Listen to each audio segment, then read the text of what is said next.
Dietetic association यानी IDA ने भारतीय थाली से जुड़ा एक रिसर्च किया।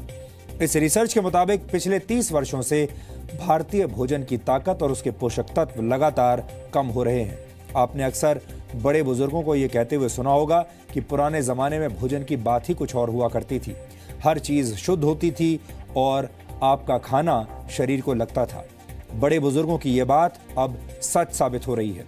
आईडीए का रिसर्च इस बात को भी साबित करता है कि 30 वर्ष पहले खाने में शुद्धता की गारंटी आज के मुकाबले कहीं ज्यादा थी। आईडीए के मुताबिक गेहूं में 9% कार्बोहाइड्रेट कम हो चुका है। इसके अलावा बाजरे में 8.5% कार्बोहाइड्रेट कम पाया गया है।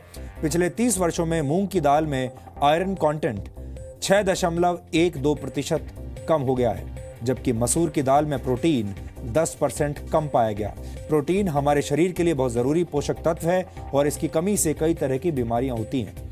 आटे और दाल के बाद सबसे ज्यादा इस्तेमाल होने वाली सब्जियों को भी चेक कर लीजिए। नए जमाने के आलू में विटामिन बी, मैग्नीशियम और जिंक की मात्रा पहले से कम पाई गई है। टमाटर में विटामिन बी, आयरन और जिंक की मात्रा में 66 से 73% तक की कमी देखी गई।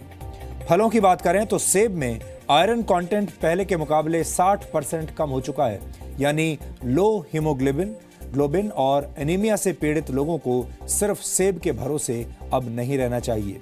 इस आंकड़े को देखने के बाद कई पुरानी कहावतों से आपका भरोसा उठ सकता है। अक्सर कहा जाता है an apple a day keeps the doctor away, यानी एक सेब हर रोज खाने से आप स्वस्थ रहते हैं और डॉक्टर से दूर रहते हैं। लेकिन इस दौर में ये कहावत भरोसा करने लायक नहीं रही, क्योंकि सेब के अंदर पोषक तत्व अब कम हो चुके हैं।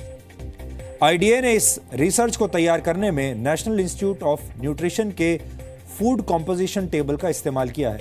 एनआईएन ने 528 तरह के खाद्य पदार्थों में मौजूद 151 पोषक तत्वों की जांच की है। इस इंस्टीट्यूट ने 30 साल